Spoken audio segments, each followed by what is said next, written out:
নমস্কার, আলোর পত্রিকা নিউজ চ্যানেল থেকে আমি প্রজ্ঞা পারিজাত আছি দাদার সঙ্গে, যিনি অনেক বছর ধরে সফটওয়্যারের সঙ্গে কাজ করছেন এবং এনভায়রনমেন্টের সঙ্গে উনি কাজ করছেন।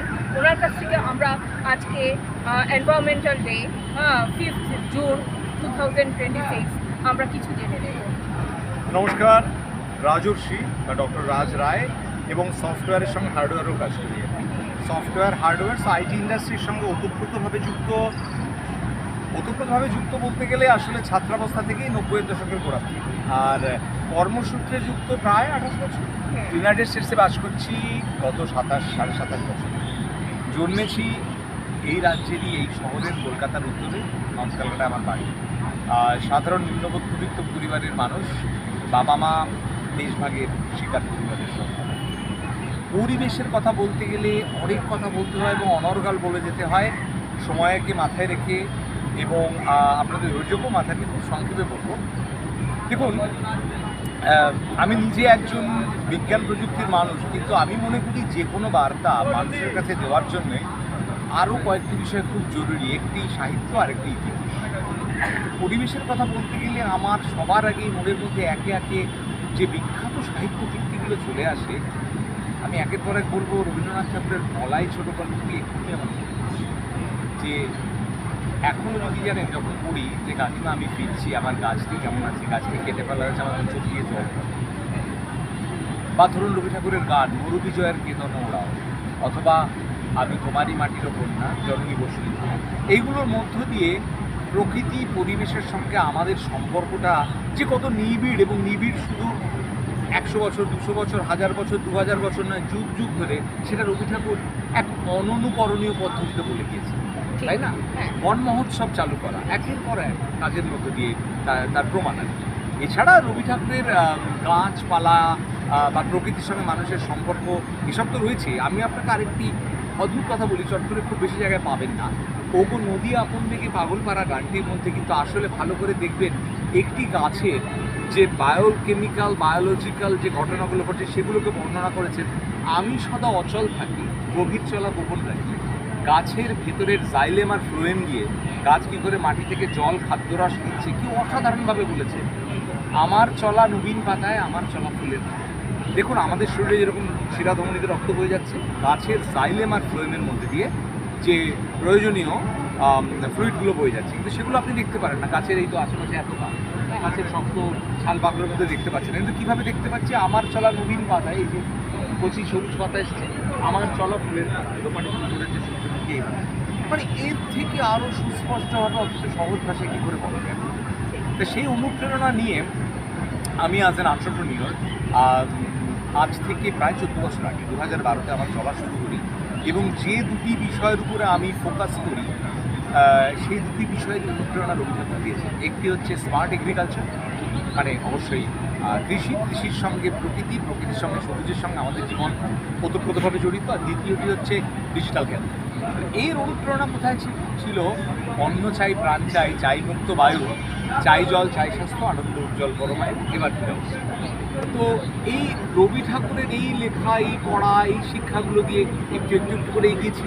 তার পরবর্তীকালে সাহিত্যে পেয়েছি রবীন্দ্রনাথের অনুপ্রেরণায়। অবশ্যই যখন আমি পড়ি শীর্ষেন্দু মুখোপাধ্যায়ের পার্থিব পড়ে কেন জানি না মনে হয় ওই বলাই বড় হয়ে কৃষ্ণ জীবন হয়েছে।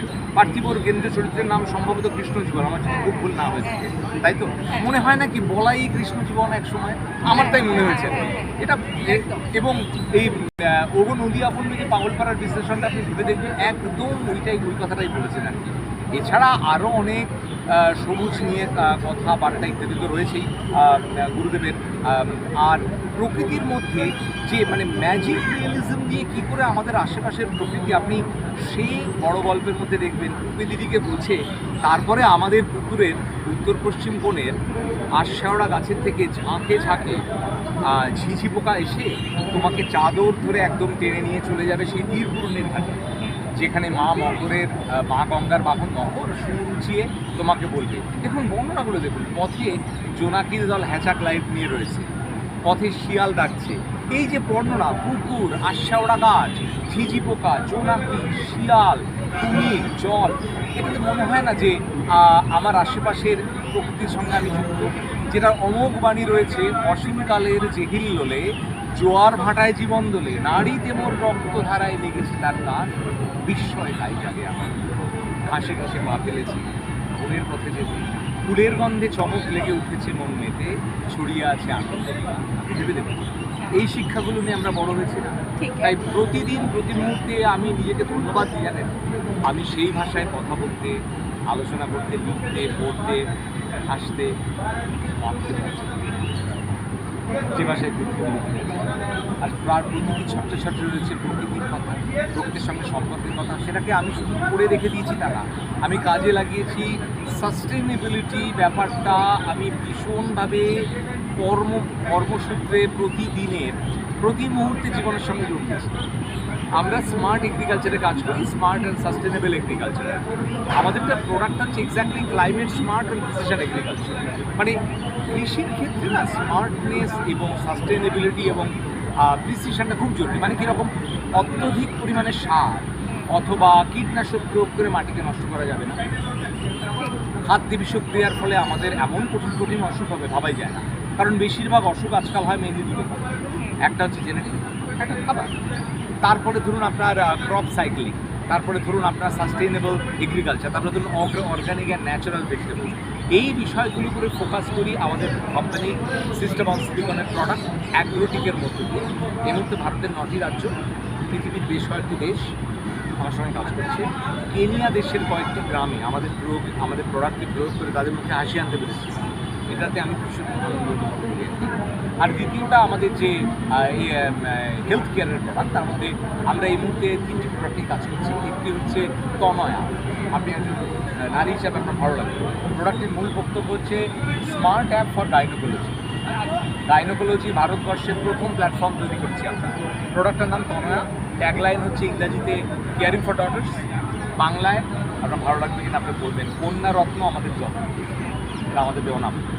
দ্বিতীয় প্রোডাক্ট হচ্ছে আমাদের পার্সোনালাইজড ডায়েট, নিউট্রিশন অ্যান্ড ওয়েলনেসের প্রোডাক্ট, নাম হচ্ছে রাইট ফুড।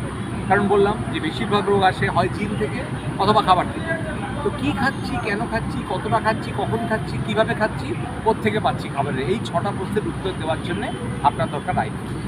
আর তৃতীয়টা হচ্ছে মেনগো। মেনগো হচ্ছে গাইনোকোলজি যেরকম স্ত্রীরোগের বিষয়ে কথা বলে, তার ম্যাসকুলাইন ভার্সনকে বলে অ্যান্ড্রোলজি। পৃথিবীতে অ্যান্ড্রোলজির প্রথম প্রোডাক্ট বার করেছি আমরা। প্রোডাক্টের নাম মেনগো, MENGO। ট্যাগলাইন হচ্ছে অ্যাক্টিভ কনফিডেন্স। রাইট ফুডের ট্যাগলাইন হচ্ছে ট্র্যাক ইউর ওয়েলনেস, তনয়ার ট্যাগলাইন হচ্ছে কেয়ারিং ফর ডটার্স। তো এইগুলোর মধ্যে দিয়ে আমি সাধারণ মানুষ হয়ে অসাধারণ চিন্তাভাবনার মধ্যে রয়েছি। ইচ্ছাগুলো অসামান্য, মানুষ তো সামান্য, তাই না? যদি আমার জ্ঞান বুদ্ধি মতে বিজ্ঞান প্রযুক্তি ব্যবহার করে, আর হৃদয়ের মধ্যে রয়েছে সাহিত্য, আর মাথার মধ্যে কাজ করছে অতীতের ইতিহাস, সেইগুলোকে একত্রিত করে আপনাদের সবার সহযোগিতায়, আপনাদের সবার শুভাকাঙ্ক্ষায় এবং আশীর্বাদে বাঙালি ভারতীয় হিসেবে আমাদের এই উদ্যোগকে আমি আন্তর্জাতিক স্তরে কি নিয়ে যেতে পারবো না? আমাকে পারতেই হবে। আমার লক্ষ্য বলে দিই, এমন প্রোডাক্ট যা ভারতবর্ষে এখন অনেক কম হয়েছে, প্রোডাক্ট যেটা অস্ট্রেলিয়া থেকে আর্জেন্টিনা, চীন থেকে চিলি, সবাই এক মনে বলতে পারে। আপনাদের এই ঘরের ছেলে, বাঙালি ছেলে রাজর্ষি, আমার নামকরণ ছিল রবি ঠাকুরের উপন্যাস রাজর্ষি থেকে, ডক্টর রাজ রায়। আপনারা আমাকে সে উৎসাহ দেবেন এবং আপনাদের আমি এই প্রতিশ্রুতি দিতে পারি, আমাদের দিক থেকে সর্বাত্মক চেষ্টা থাকবে আমাদের দেশকে, আমাদের বাঙালি ভারতীয় এই অস্তিত্ব ইতিহাসকে বিশ্বের সামনে তুলে ধরতে এবং এটা প্রমাণ করতে ভারত জগৎসভায় আবার শ্রেষ্ঠ আসন নেবেই নেবে। এবং আমি ভারতীয় হিসেবে, বাঙালি হিসেবে গর্বিত। এবং আপনারা যে আমাকে এই কথা বলার সুযোগ দিলেন তার জন্যে আপনাদের কাছে কৃতজ্ঞ। অনেক ধন্যবাদ ম্যাডাম, অনেক ধন্যবাদ স্যার। আমি রাজ রায়। ভবিষ্যতে যে কোনো সময় যে কোনো কাজে আপনাদের দিকের জন্য যদি আমি কোনোভাবে সাহায্য করতে পারি, আপনি অবশ্যই। সবাই ভালো থাকবেন। জয় হিন্দ, বন্দে মাতরম।